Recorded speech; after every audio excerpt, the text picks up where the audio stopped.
Well, I'm excited today because we have somebody that I have great admiration for, and we met in a similar space, but I'll allow him to also give us a background about what it is that he does exactly. But ESD is basically, we're in the transformation business. That's how I put it. People are deal makers in the transformation or ESD space. People are, well, I think we will dub as an executive. Maybe let me allow you to say it. An executive management consultant. Executive management consultant space. Welcome, Xolile Ndumndum. It's lovely to have you on the Catalyst conversation. Thank you, Ma. Maybe let me allow you an opportunity to tell me or give us a bit about your background in as far as, where you have been in this ESD space and what it is that you do. I know right now you are with the Link SA and PhD, but we'll go into that a little later. So maybe let me allow you an opportunity to just give us a background. Yeah. Interesting. So my passions have always been the relationship that people have with money. So I like money and I like people. So where those two make an X, no puns. No pun intended. No pun intended. None. No puns. Yeah. But where those two cross over, I think is if I'm looking at my career overall, that's where I've always found myself. So I studied commerce when I was younger, like accounting and maths, primarily, I suppose, in high school. And then I did a national diploma in cost and management accounting. So I'm very good at counting my rands and cents. That's good. It's important in this role, in this business. Yeah, which I passed cum laude. And then I decided I'm going to try become a chartered accountant. And I failed. So that is the career path you initially wanted to be Yes, I tried, guys. Okay. I tried. All right, and life had different plans. I bombed badly. I failed honors in accounting 5 times in a row. 5 times? Yeah, 2 years full-time, 3 years part-time. And what prompted you to keep doing it after so many failures? I wanted to be that designation that everybody should be, apparently, according to our career guidance teachers. But it didn't work out for me because my personality just was not jigged that way. So then, after the 5th attempt and the cancellation of my articles, because now, the things were not thinging, I then veered into internal audit. And then because I had the external audit background, thank God that went relatively well, even though it took me 2 years, I think, to then become a certified internal auditor and a certified financial services auditor. So I think to make up for the 4 letters I didn't get behind my name, I ended up with about 13. 13, 1-3. Yes, letters behind my name, just to make sure, Guti, because the other things I guess I did was to be a member of the Institute of Directors at some point in my life. I even worked there briefly. And then also a master's of business administration from Gibbs, the best one on the continent. Yeah. The executive one, at least. Well, people will argue. There's Henley, there's Gibbs. It's okay. It's okay. What's nice is the London Financial Times don't lie. But yeah, it is one of, I think it's even in the top 30 now, best MBAs in the world. Brilliant. So those experiences, I guess, because I think from the MBA, I guess that's where one got the social entrepreneurship kind of bent. I actually did say to the dean even that you guys made us unemployable because you become something of a social warrior after you've done that MBA and you want to solve societal ills, of which South Africa, with the greatest Gini coefficient in the world, we are like dead bottom there. If ever there was a place to resolve social ills, it would probably be South Africa. Absolutely.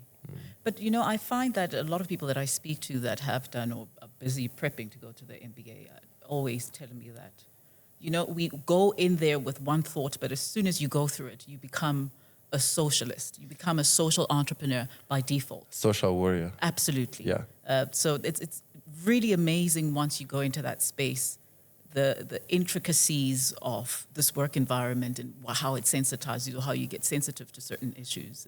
What's interesting about that environment is that you're meeting a lot of people that have self-actualized. And once you self-actualized and, you kind of raise your lens at how you look at life, you start asking yourself, but why are things the way that they are? And surely there must be something we can do about it. From that experience then is how I found myself in the enterprise and supply development space as COO at Black Umbrellas at the time. So I was there, I think, for 3 years. But what was interesting was that started in October 2019, and then we had COVID lockdown in March 2020. That's right, yeah. So the bulk of my time that I was there, we were working mostly digitally. And we had to keep providing those services via digital means and digital platforms because everything was locked down. I didn't know at the time that it was preparing us for a time post-COVID where digital is the norm, Absolutely. right? And people are doing hybrid, but there's such greater efficiencies in how we do things because we've allowed digital to become a normal part of our lives, and you don't feel disrespected when a person wants to meet you on a Zoom call rather than in person. It's become the norm. It's Right. become, it saves time, it saves money. It saves and a it's lot just, of things. It makes It's very sense. efficient. Absolutely. Probably good for the environment also. Very green, like your dress. Well, thank you. Yes. So I mean, and that's what I've just enjoyed about my journey so far. So where we are now is, myself and my business partner, Mbuso Mbambo. We looked at the industry and we said to ourselves, something is not working post-COVID because, the economy is different, the people are different. What they call the zeitgeist, which is the spirit of the times, is different. People are hurtful. Absolutely. Companies are hurtful. Beneficiaries are hurtful, because people want impact and they're not seeing it. So we took a different approach then to how it's done. And so far, I mean, it's going very well. Very, very well, I must say. But it going well, though, is not for our benefit, I guess, as a company. It's more for the beneficiary companies that we assist, and, of course, the human beings in those companies and their families and their communities who get the full impact of what we do. Yeah, I guess without having the interview before the interview, maybe that's a good place to stop. Yeah. Look, I just want can you provide your perspective on the current state of the industry that we're in? You're in the people and money space. Correct. And we understand the dynamics in as far as the barriers to entry for Black entrepreneurs to get access to these ED, SD spends, etc. What is it that you're doing that sets you apart from other programs to perhaps ensure that there is a reverse engineering process to ensure that, you sort of capacitate them to the end goal where there's a procurement opportunity? Maybe you can talk us through that. Yeah, I mean, I think you've literally just answered. I mean, the answer is in the question that you've just asked. To say that, what does impact look like for an entrepreneur? And guys, let's be honest, it's money in the back pocket. There's no point of taking somebody through a development situation if by the end of whatever development you're doing, there's no money in their back pocket. Same as how if you ran a soup kitchen and the people ended up not getting any soup when everything was said and done. It would be a very weird soup kitchen, right? So we felt that, the approach that is being taken at the moment of training people only and leaving it at that is not working for people. Because, I mean, the person says, you say you spent 200,000 Rand training me. It's 12 months later. Could I have gotten maybe 50,000 of that 200,000? But what you find is that that's not what happens. So how we decided to then change things up is to say that, look, let's partner with the beneficiaries, right? A partnership. I like that, yeah. So let's partner with the beneficiaries, right, to make money. Because we only make our money once they've made their money, right? Through the investment platforms that we put in place, using ESD and other funds, right? Because again, like I said, true impact for us, especially for the beneficiaries, is money. But the approach that we take ensures, though, that it's not just the beneficiary that makes the money, it's also the corporate. Because remember, if you as a corporate are investing money in your own supply chain, it drives efficiencies, right? It reduces your risks, right? It spreads your payment terms, amongst other things. And also it allows you to have access to capital within your procurement space that you otherwise would not have had access to. Because we partner also with asset managers, DFIs, and other funders to plug the gap between whatever your ESD spend would have been and what you need to spend in order for you to gain your maximum preferential procurement points. Because, I mean, if you look at that scorecard, those points are 40 points out of 100. And surely that can move you a few levels.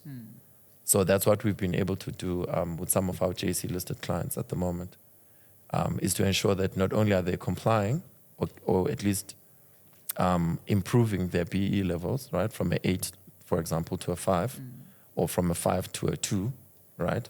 Not only are they doing that, but they are also getting a direct business impact with, things that they've ordered from black businesses finally getting delivered, because those black businesses have now got access to capital to be able to fulfill. And this thing of black businesses being called unreliable purely because they don't have regular access to money to be able to fulfill, that's what we're putting an end to.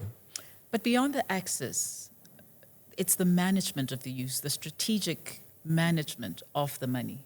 What do we do, and how do we put that in place to ensure that we empower them with beyond financial literacy? I understand that there's hand-holding, especially if you have money from the funders that come forth and say, listen, this is a couple of $100 million and it goes to ESD spend. But with the Link SA, with your business being the management of people and the funds that are coming through, how do you then ensure a success story and sustainability beyond the support from the ESD programs? So what's nice, I think, about our approach is that it actually makes sense without the BEE requirements. Because it's just good business sense for you to have access to money, to be able to buy things, to sell things to somebody, or for you to have access to money so that you can get the services that you need to provide services to your customers. So, people like to complicate business like it's this thing that you need to go to school for 35 years. There's 2 businesses: buy low, sell high. That's on goods. Or provide a service. That's business. So black business people are then told that they need to be trained. No, you're not good enough, you need to be trained. And then we're like, guys, but we've run taxi businesses. Absolutely. We've run hair salons. Informal businesses. We've run car washes. And I mean, we've run, people have been raised on their parents selling fruit. Amapleti. We've run those businesses. Absolutely. And they've been quite successful. I mean, if you look at some of them, even interestingly, you'll find that those, in nondescript, under the radar, making 40, 50,000 a month. They'll never tell us all, right? So we've run those businesses, and the principles remain the same regardless of how many zeros are behind the comma. So what we are finding in the spaces and places that we're working in is that it's more important to find the right entrepreneur, right, who's got good, what we call big game temperament. So once the zeros start becoming many, so once you start talking 100,000, okay, we're still fine. Then you start talking millions, okay, we're still fine. Then we start talking tens of millions. Then we're like, hundreds of millions, Then you start talking billions. Then you're like, okay. Yeah. And then you start talking trillions. Then it's like, no, now my headspace is just not coming together there. So it's more important for us to find people who've got the capacity or the flexibility to be able to consider what they're doing just normal, regardless at what level we're doing it. And talk me through the process, because I understand that, to find and categorize the right kind of SMME, there's stringent processes you go through. There's people that go into businesses for the wrong reasons. Oh, Correct. I cannot find employment. Correct. Oh, there's a couple of zeros that entice me to this business. So what is the measuring matrix, or how do you categorize them? This is the right person for this opportunity, and perhaps this one has potential, and perhaps let's handhold them through a process of sensitizing them about the intricacies of business, because it's all romantic from the outside. But the day-to-day runnings of a business are not for everybody, and we have to be honest about Yeah, that. it's not called the grind for nothing. Absolutely. Right? It's the grind because it rubs raw and it's irritating. Because if it was an easy thing to do, everybody would be doing it. 100%. Right? So I mean, one of our KPIs, and I know it's a little bit alternative, that is would you be willing to do this thing for free? And not a lot of people would. Yeah. Yeah. If you're not willing to do the thing for free, we probably won't work with you.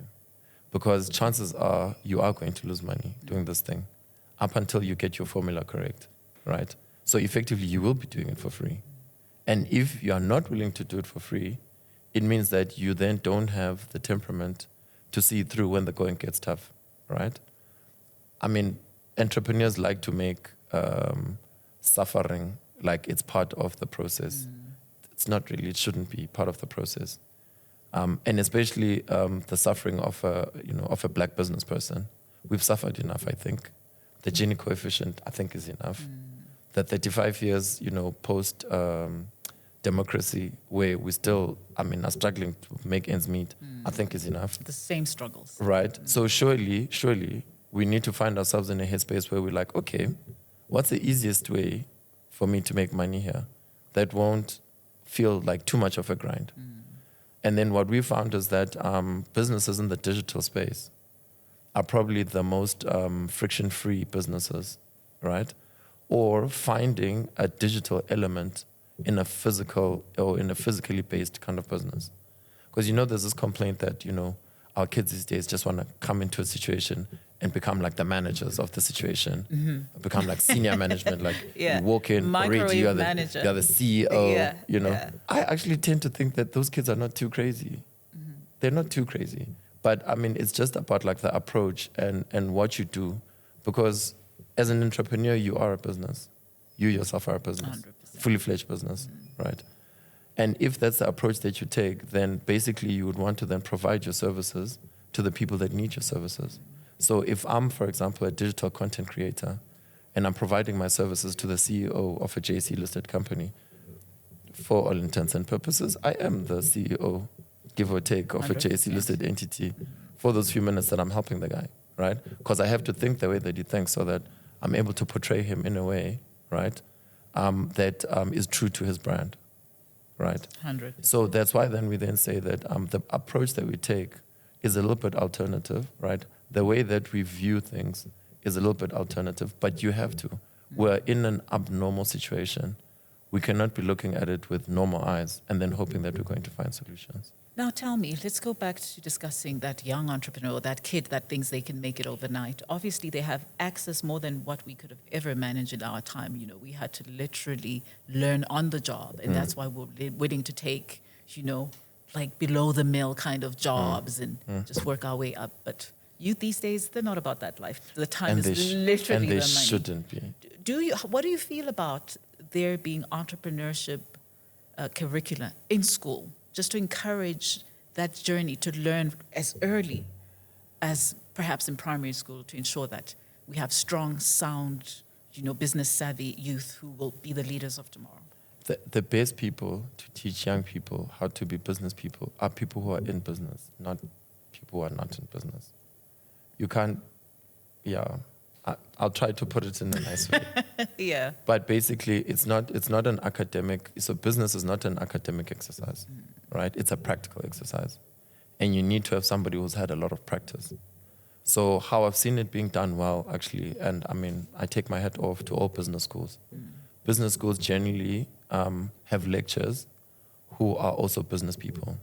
So when they talk about the suffering of business, they're talking because maybe there's an invoice of theirs that hasn't been paid and their debit orders are busy bouncing because of that cash flow challenge, right?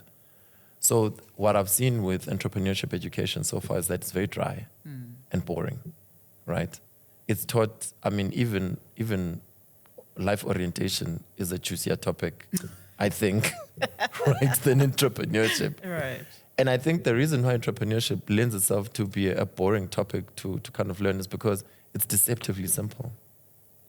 Like, it's deceptively simple. But if it is, you don't think there's room to ensure perhaps somebody that is self-actualized and does not even need to go to business anymore as part of the retirement, go to school and say, let me teach you something as basic as financial literacy, how to manage money, credit ratings, what it means to be a contributing member to the economy. So again, when I say deceptively simple things are the most difficult things. Complicated things are easy because you just add complication and you're good to go. What do they say? Baffle them with the bullshit. But when something is simple, it's very difficult for you to take away the noise and then focus on like what they call the critical path, right? And this is what I'm saying to say that when it comes to even teaching entrepreneurship, the people that you are teaching must want to learn as much as you want to teach. Because what now happens is there's a bleeding heart entrepreneur, right, who is self-actualized and now feels that it's his personal duty to spread the good news that entrepreneurship is the solution to all of our problems. And then they find themselves in a class of apathetic young audience. Why? Because that audience didn't want to be there. They were caroled into, some room and told that some important bigwig, is coming to talk to them about business. And, that disconnect for me is, where the problem is. So I think it has to be a two-way street because I think, entrepreneurship, just like royalty, you don't get given entrepreneurship, you take it, right? And also once you've taken it, it's almost like something that bites you and then starts spreading, right? Once you get the bug, right, the entrepreneurship bug, it just, and also like one like entrepreneur idea like sparks off like another. So I really think that, people who feel they're entrepreneurs, because it's not a lot of them, by the way, because you have to be a bit crazy, I think. Because you have to be a little bit crazy. Hatter, because, entrepreneurship is about seeing something that everybody else doesn't see and them telling you you're crazy and you telling them, no, you're crazy, right? And just because 1,000 people are wrong doesn't make them right. One person can be right versus 10,000 people that are wrong. It's possible. So you basically feel it has to be something organic that they must want bug it. bites and they must want it They and must be want hungry it. enough for it. Yeah. 100%. But do you find that was your journey? Because you're moving from a numbers person and now you've eased your way into entrepreneurship. But I think that served you so again, with what you're doing at the moment. Again, if I'm trying to understand myself, again, and I spend a lot of time trying to understand myself because there's a lot to try and understand. A lot. But if I try and understand what happened, remember, it was money and people, both of them equally important. And yes, I suppose aspects of what I did in the beginning seemed like they were more numbersy, but a lot of what I'm doing of late has got like everything to do with people. Because remember, it's people that make the money, 100%. not the money that makes the people, right? So I'm finding that me finding the right people leads to me then being able to create, the maximum value that I can, that we can then share with those people, because we're of similar spirit and I guess of similar perspective, because that's important to establish first, before you do business with people. It's first important to establish whether you guys are singing from the same hymn sheet or not, whether you believe in similar things or not. Because if you believe in different things, it'll cause problems down the line, right? And then people say, oh, but it doesn't matter because I've got a contract. Contract is just a piece of paper. Because whatever a person wants to do, they'll do it irregardless. However, if from a principle point of view, you guys are aligned, then you can trust and believe that that person, no matter what the contract says, will always do best to honor their side of whatever you guys bet and shaked on, if that's how you contracted.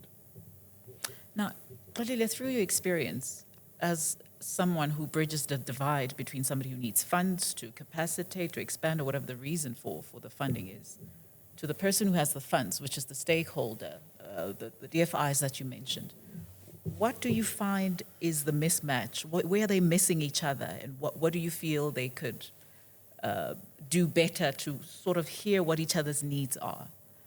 We know that stakeholders have to fulfill the KPIs and the purpose, etc.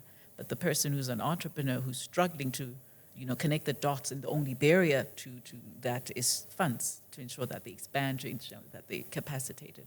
What in your experience do you find that they're really not hearing each other in?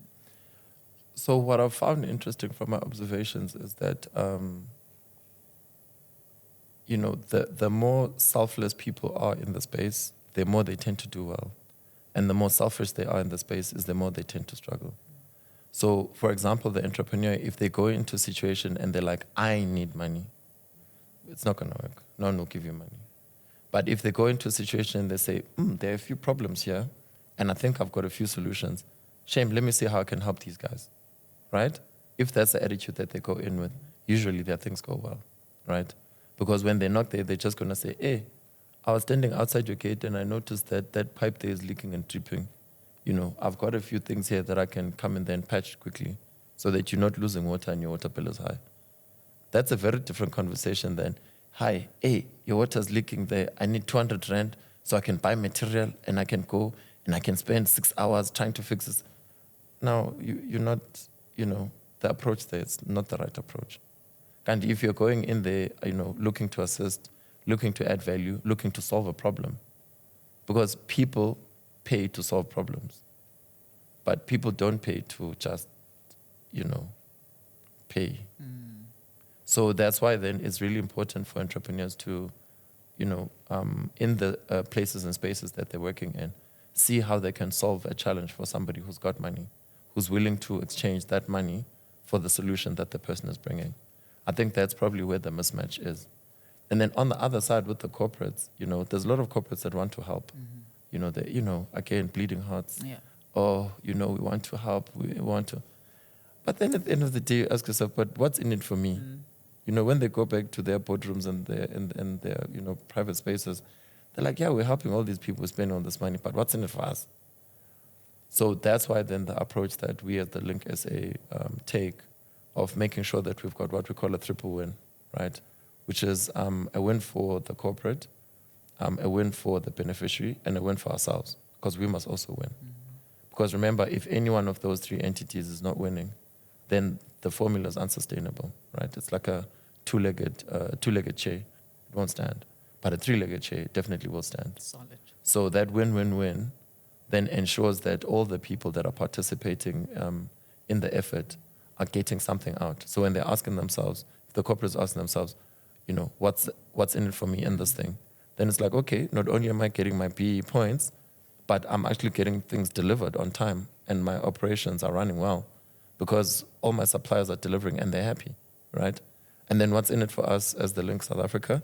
If we're able to solve a problem of two people that couldn't talk to each other and now can, and they're happy to pay us money on both ends to make us do that, presto. 100%. Now, let's talk in closing about purpose and how do you feel what you're doing currently links to your purpose? Why do you do what you do? And how do you think that's linked to all that you have gone through with the various roles that you fulfilled in your career to where you are now? I do what I do because it makes me happy. That's it. Simple, crisp, clear. Well, okay. I mean, look, obviously there's three pillars to that formula. It's health, right? Of which I endeavor to gym every day, right? So that I keep my body healthy. But it's not just your body; it's your body, your mind, your spirit. You. Everything that constitutes you must be on point, including how you dress. Because it speaks for you before you do. It does. Yeah. It does. That all talks to personal brand. Then wealth, right? But not wealth in money. Wealth in choices and freedoms. In abilities. Wealth in relationships. In the love from your family. Because again, what's the point of having all that money and your family hates you? Or having all of that money and you've got no friends? So I always say, for example, I don't want to be like rich alone. I want to have like rich friends. And the best way to ensure that your friends are rich is by making them rich, by sharing opportunities with them. And what's funny with that is that once you're sharing opportunities with your friends, they share opportunities with you right back. So it becomes like a weird thing where you guys are trying to like outdo each other about who can help who become like even richer than the other one. That would be cool. It's like such a, it's like, I helped that guy and now he's bought his second private jet and he's just bought his 4th island. Levels. Like, I don't know, my guy. Like, why we're not doing this, you know, when it comes to, you know, when it comes to how we run our business friendships. So, yeah, I mean, you know, wealth in, you know, measured in that way, you know, to say what impact have you had, you know, how many people have you helped? And also there's something, you know, I love about helping people in private, you know, being caught doing the right thing, right? And you are not doing it in front of cameras. You're not doing it for social media. You're doing it because it needs to be done. You know, there's a certain, you know, there's a certain wealth element or, you know, to that. And then, of course, 1 + 1 is 2. The equals 2 of this whole thing is happiness, right? Satisfaction, fulfillment, purpose. Because when you've got these 2 right, you know, the end result of it is being happy. Yeah. So which is why I say that, you know, I do everything that I do because it makes me happy. It needs to be done, number one. So we must do what needs to be done. That's a big part of Ubuntu, by the way. Because Ubuntu people think, oh, let's just help people. No. You must help people, you know, in the way that they need to be helped and they want to be helped, right? And also in a way which is useful to them. Don't just come offering help and then think that you're... So if your neighbor needs a teaspoon of salt, a teaspoon of sugar is not going to do the trick. Give them what they ask for, a teaspoon of salt, and leave it at that also. Don't give them the whole bag, because then you're going to make them feel weird. You know? So, you know, we do what we should and what we must. And we do it because it needs to get done. I mean, you see there's a problem. It's obvious there's a problem. So why are you not doing anything to resolve it? And then once the thing is done, you're happy because you're like, oh, finally, you know, progress. You know, as they say, magwande. Because, you know, people who are resisting Uganda, you know, they call them witches. X, I appreciate you. I appreciate your attention and your time. What is your biggest takeaway, your call to action for any audience member who's watching the show at the moment? What would be something that, if you remember nothing else, this is my call to action? Yeah, there's one, I think, and it's live in the moment. Live in the moment. Yeah, live in the moment, because that's all you have. You know, the past is gone. You know, the future's not yet here. All you have is the present, and you decide what your present is like, no matter what you're going through. You literally decide. And interestingly enough, your brain doesn't know the difference. So when you've got butterflies in your stomach, it's you who decide whether that's excitement or that's anxiety. And you must make the decision to be happy, right? So when I say, you know, live in the moment, I endeavor to live in the moment and to enjoy the simple pleasures that life has to give. Xolile Ndumndum, thank you very much for your time, and thank you for being a catalyst. Thank you so much, man.